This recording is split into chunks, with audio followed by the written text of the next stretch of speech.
Masechet Abakama Daf Tzadik Zayin, on commence Bezrat Hashem au premier mot. Au Miyamar Rav, Avda Kemekar Keedami, la Gemara demande ici sur ce qu'on a vu à la fin du Daf précédent, que selon Rav, la halakha elle est que on compare les esclaves à des terrains. Et donc, d'après Rav, la halakha était que s'il a volé un esclave qui a vieilli, il le rend tel quel, comme un terrain, il le rend tel quel. La Gemara demande donc finalement, tu veux dire que Rav il pense qu'un esclave est comparé au terrain, donc au Miyamar Rav, Avda Kemekar Keedami, les esclaves sont comme des terrains, Ve'amar Rav Daniel Barav Katina Amar Rav. Pourtant, Rav Daniel nous a ramené un nom de Rav, Atokef Be'avdo Shal Chavero Ve'asabo Melacha. Celui qui a forcé l'esclave de son ami à lui faire un service, un travail.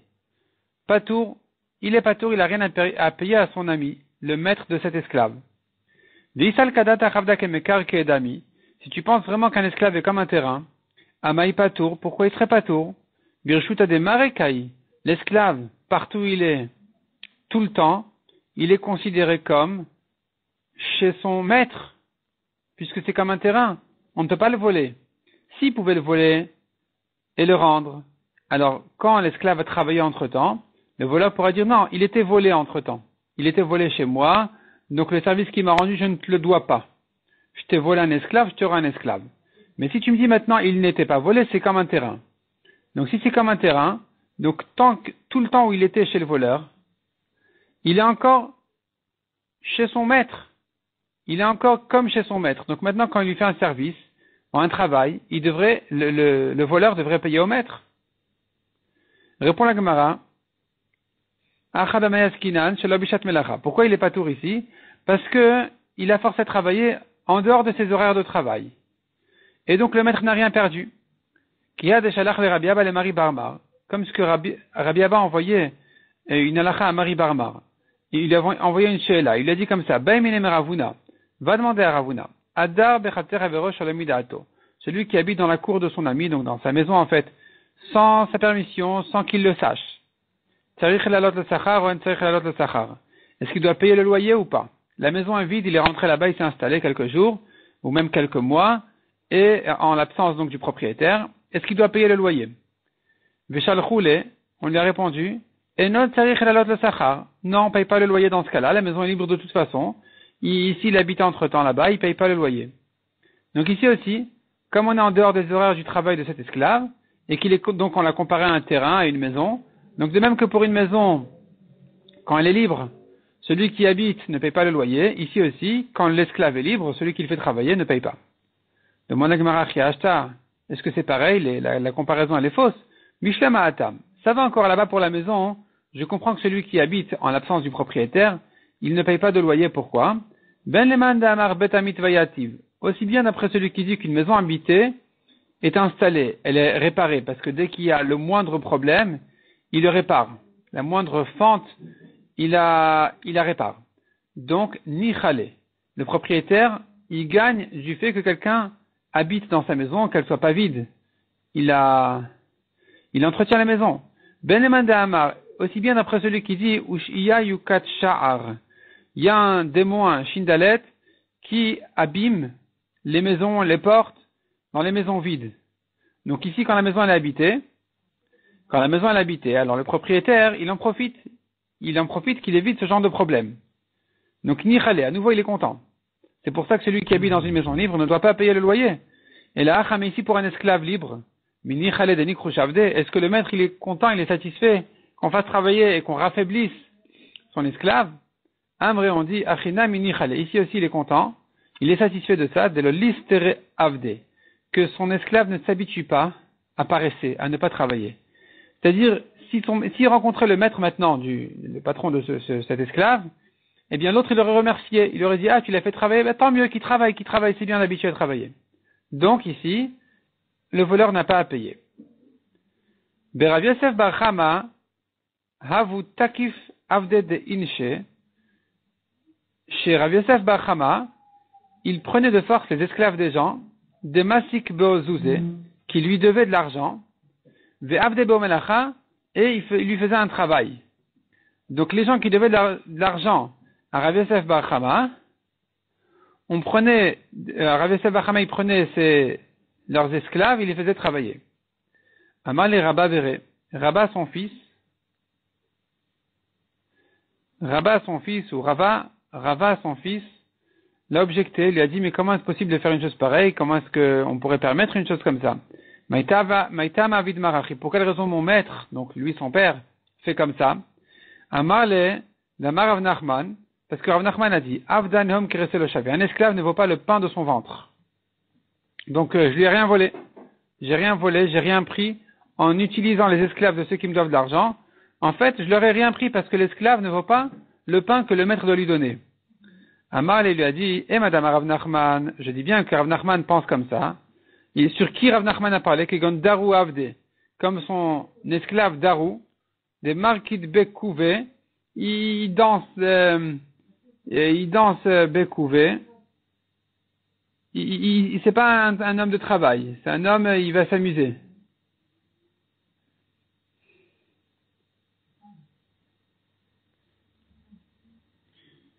C'était un clown qui dansait dans les magasins pour boire du vin. Et donc, celui-là, c'est sûr qu'il vaut rien. Kulu avde, mais avadavde, mais tous les esclaves, ils travaillent.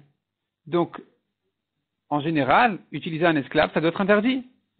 Amar lui a répondu son père, Anake Rav Daniel Sivirali, moi je pense comme Rav Daniel, qui avait dit, Damar Rav Daniel Barav Katina Marav, Atokef Bavdo Shel Chavero Vasabo Melacha Patour. Celui qui a forcé l'esclave de son ami à lui travailler, il est patour. Almani Khaled de la liste Ravde. Donc tu vois que les gens ils sont contents qu'on fasse travailler leurs esclaves, qui ne s'habituent pas à paresser.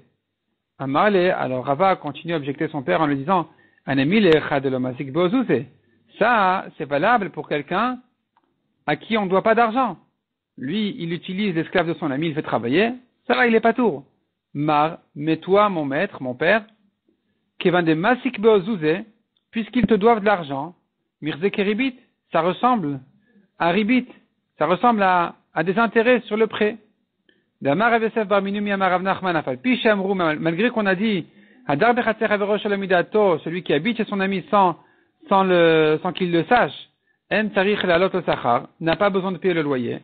Mais si, dans le cas où il va ou Vedar Bechatzer Avero, s'il avait prêté de l'argent et qu'il habite dans la maison de son ami dans ce cas-là, Tsarich Lalot Sachar, il doit payer le loyer.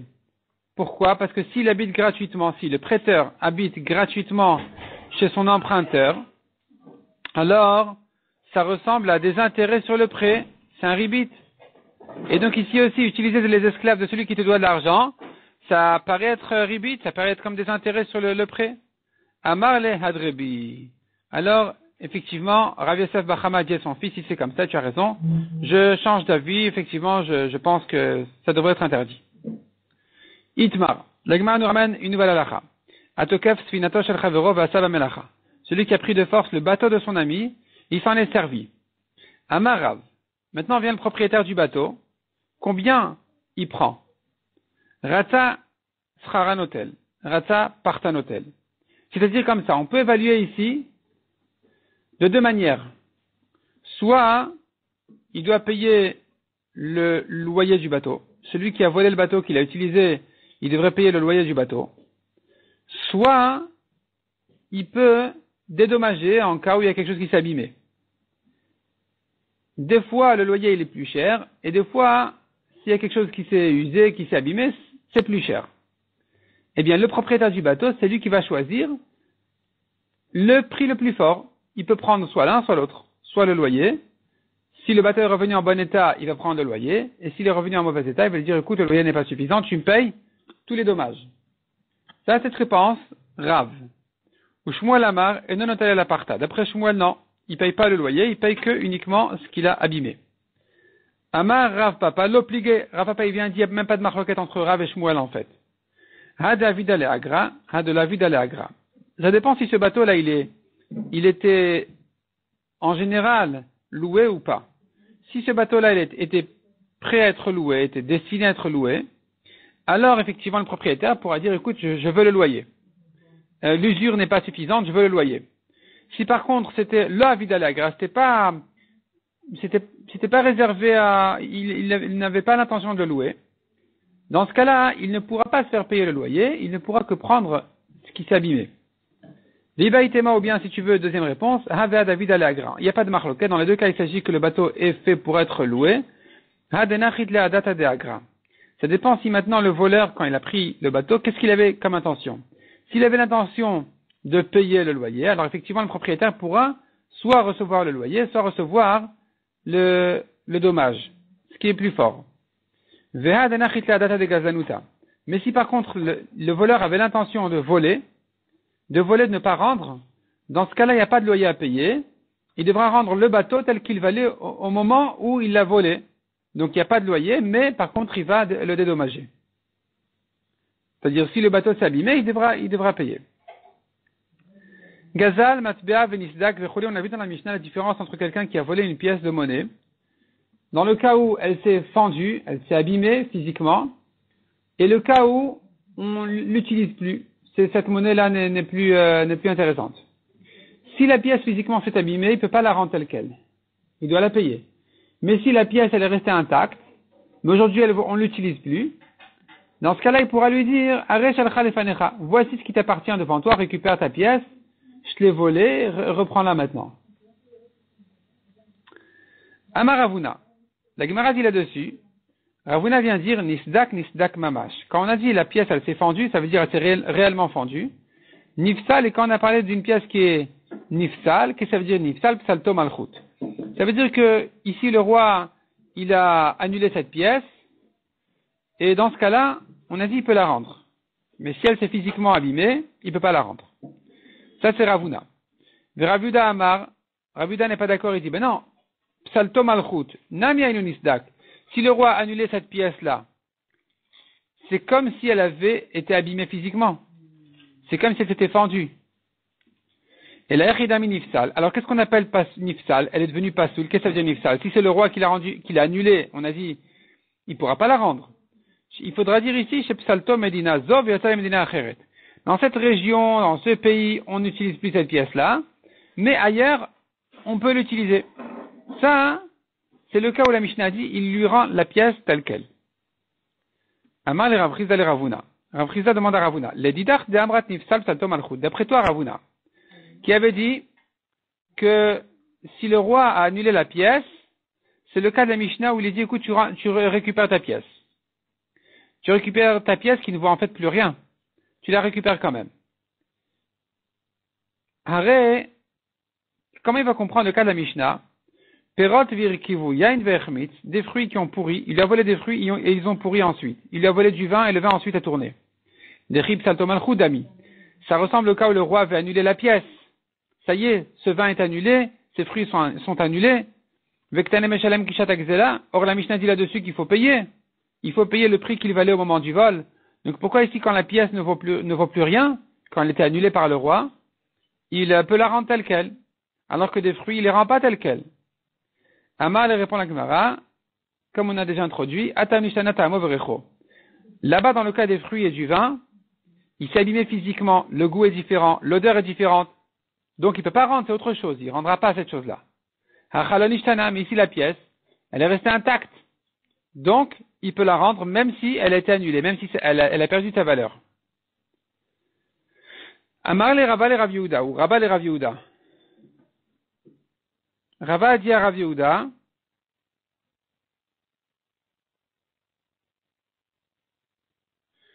le Masoret Hachas ici, il remarque, on ne peut pas dire que c'était Rava qui a demandé à Rav Yehuda parce que Rava est né que le jour où Rav Yehuda est niftar. Donc Rava n'a pas vu parler à Rav Yehuda. Il faut dire donc que c'était Rava. Rava, le maître de Rava, lui effectivement il a rencontré Rav Yehuda. Donc Amar le Rava le Rav Yehuda. Les didach de Amrat Psalto Malchut Nami. D'après toi aussi, Rav Yehuda qui pense que quand le roi a annulé la pièce, Aïnunisdak, c'est comme si la pièce était abîmée physiquement et qu'il ne peut plus la rendre. Arrête Trouma venitmet. D'après toi aussi, on aura un problème avec le cas de Trouma qui est devenu Tmea. Trouma venitmet, une Trouma qui est devenue Tmea. De Rib Psalto Malchut Nami. Ça ressemble au cas où le roi a annulé. Parce que ici aussi, c'est la halacha qui a annulé. La halacha, elle a annulé la Trouma. Vektane, or la Mishnah dit là-dessus. Omer le Rechel Khalefanecha, il lui dit récupère ta trouma. Donc pourquoi c'est différent de la pièce? Pourquoi dans la pièce tu dis tu dis, il peut plus la rendre. Et dans la Trouma, on a vu qu'il peut la rendre. Alors que dans les deux cas, c'est le roi qui l'a annulé. La Trouma, c'est le roi, la Lacha, qui l'a annulé. Et la pièce, c'est le roi qui l'a annulé. Et donc, pourquoi cette différence où tu me dis que dans la pièce, il rend pas, dans la Trouma, il rend? Amar, il lui a répondu Rav Yehuda, Hatam le min karezeka. La Trouma, c'est un Nezek invisible. On voit rien sur la Trouma, on voit pas son problème. Hachamin karezeka. Mais pour la pièce, on voit le problème, il est visible. C'est vrai que physiquement, la pièce, elle est intacte, mais le problème, il est quand même visible parce que les gens, ils voient cette pièce de monnaie, tout de suite, ils font la différence. Ils disent, mais non, mais c'est pas ça la monnaie aujourd'hui, on l'utilise plus. Donc, ils refusent de l'utiliser. Ils veulent pas l'accepter. Donc, ça s'appelle ici un dommage visible. Dans ce cas-là, effectivement, il devra payer le premier prix. Itmar. Amalvet Ravero la matbea venifsela matbea. La Gemara ici traite un nouveau cas. Amalvet Ravero, celui qui a prêté à son ami, en fait, ça veut dire qu'il a vendu une marchandise à crédit. À la matbea, ils ont fixé le prix selon une certaine monnaie. Venifsela matbea. Cette monnaie aujourd'hui ne tourne plus. Qu'est-ce qu'on fait maintenant? Comment il le paye? Rav Amar, on tourne la page. Selon Rav, Noten le matbea yotse botasha, il sera obligé de lui payer avec une monnaie qui tourne à ce moment-là. Ou Shmuel Amar, Shmuel il dit non, Yachol Omarlo, il pourra lui dire, l'acheteur pourra lui dire, écoute, je te paye avec la monnaie qu'on avait convenue, et si aujourd'hui tu ne peux pas l'utiliser ici, débrouille-toi avec ailleurs. L'Echotiobe Mishan, va là-bas à Mishan, qui est un pays lointain, et tu dépenses là-bas cet argent-là. Amar Rav Nachman mistabra mita de Shmuel, Rav Nachman a dit que apparemment Shmuel n'a dit ça que dans un cas de Hitleucha le Mizal de Mishan, que quand il a un chemin à prendre à Mishan. Avalet Leucha, mais s'il n'a pas de chemin à prendre à Mishan, il pense pas aller là-bas, l'eau. Il pourra pas lui coller cette monnaie-là.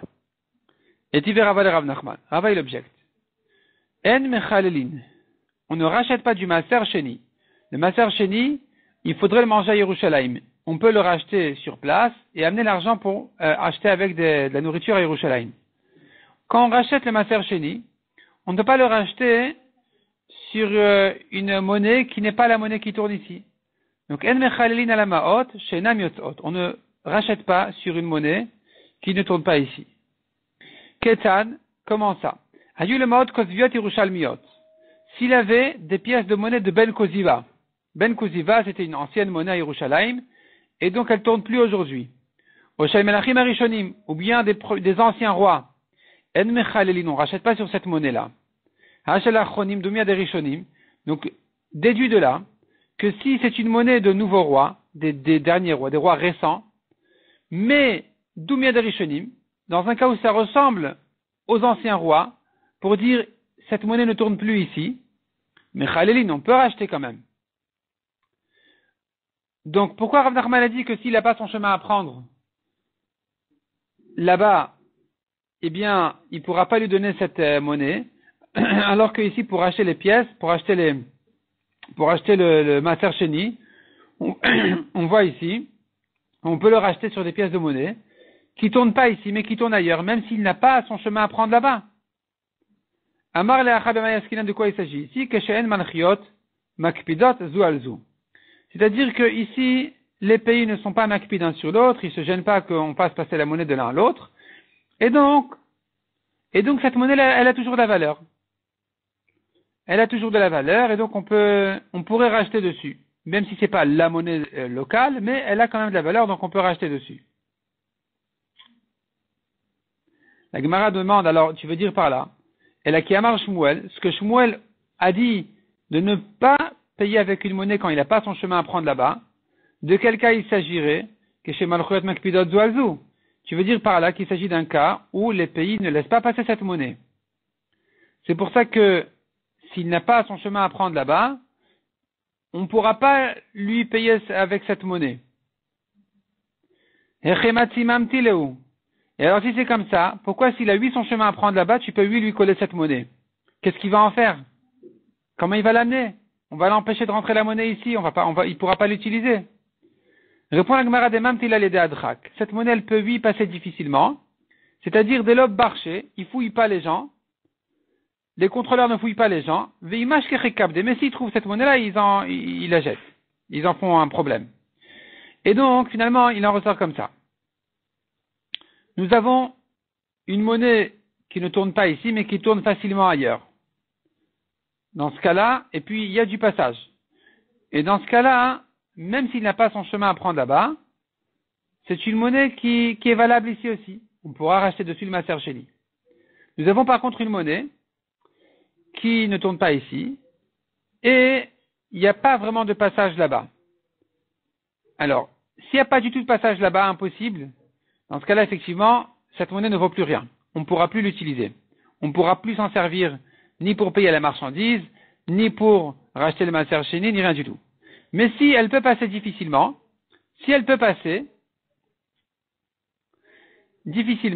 alors s'il a son chemin à prendre là-bas, ça va, sinon on ne pourra pas la lui donner. Donc finalement, en fait, c'est très simple. Si ça passe facilement, alors elle est valable. Si ça passe difficilement, il faut qu'il ait son chemin à prendre là-bas de manière à ce qu'il se débrouille avec là-bas.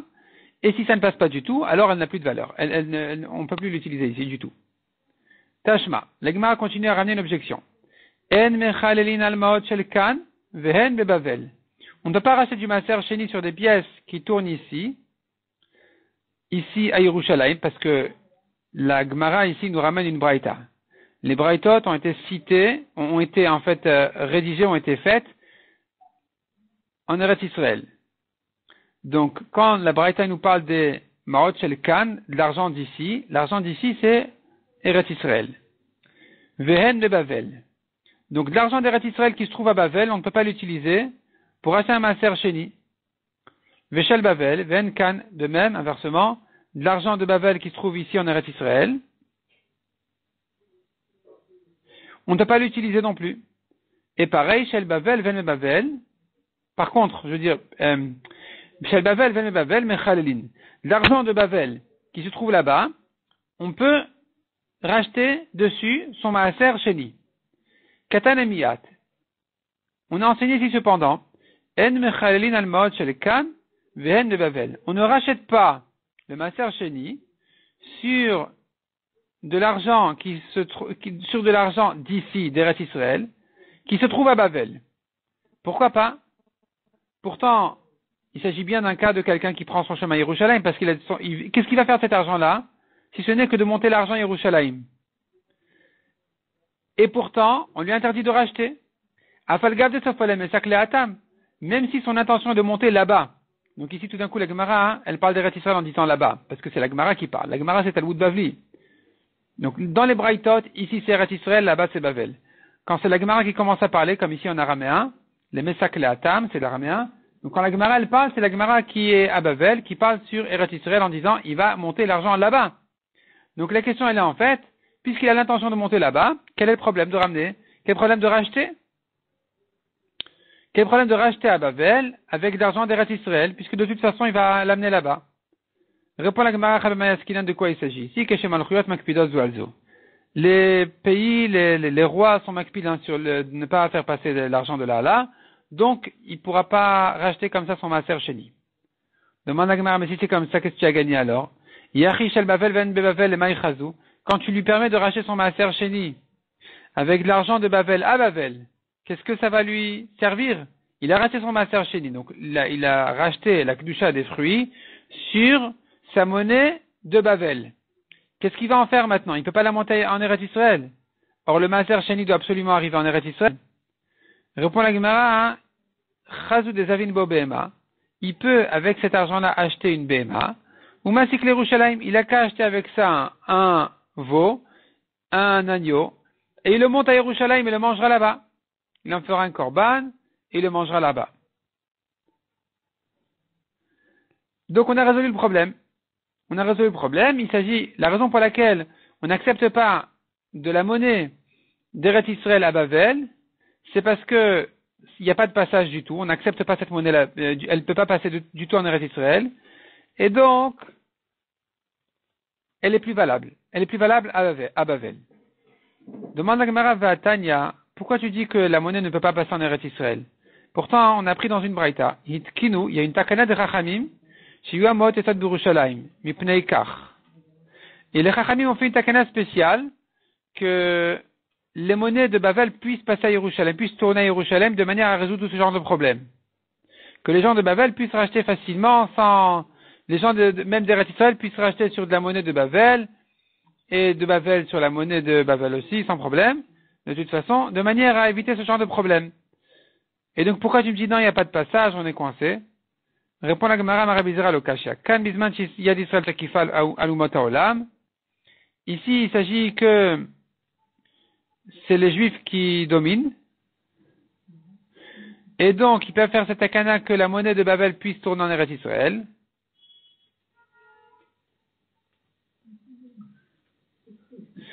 Kan bisman shiadumot haolam takifal atzman. La Breta qui a dit que non, des fois c'est coincé, il n'y a pas de monnaie qui puisse tourner. Il s'agit d'un cas où ce sont les goïms qui se dominent. La Gemara ne veut pas dire qu'ils dominent les Juifs, elle dit qu'ils se dominent, en fait, c'est ça qu'il s'agit. Et dans ce cas-là, la takana ne peut plus avoir lieu. On n'a plus notre mot à dire. Tanou Rabbanan. Ezeu matbea shel Yerushalayim. Qu'est-ce qu'on appelle une pièce de Yerushalayim? David Ushlomo mitzad echad, Yerushalayim Yirakodesh mitzad echad. D'un côté de la pièce, c'est écrit les mots David Ushlomo, de l'autre côté de la pièce, c'est écrit les mots Yerushalayim Yirakodesh. Donc, Yerushalayim Yirakodesh mitzad acher.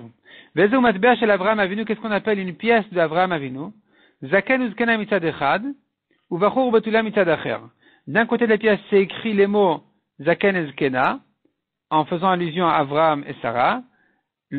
Et de l'autre côté, c'est écrit Bachur et Betula. Le jeune, la vierge, ça fait allusion à Yitzhak et Rivka. Mais Tafa dit, c'est pas que c'est formé une forme d'homme ou de femme sur les pièces, parce que ça c'est interdit de faire. Donc, Tafa dit qu'il faut dire dans tous ces cas-là, aussi bien à propos de David et Shlomo que à propos d'Avraham Avinu, ce ne sont que des mots qui sont gravés ou sur les pièces, et écrits sur les pièces. En tout cas, c'est ce qu'on appelle donc la pièce de Yerushalayim et la pièce de Avraham Avinu.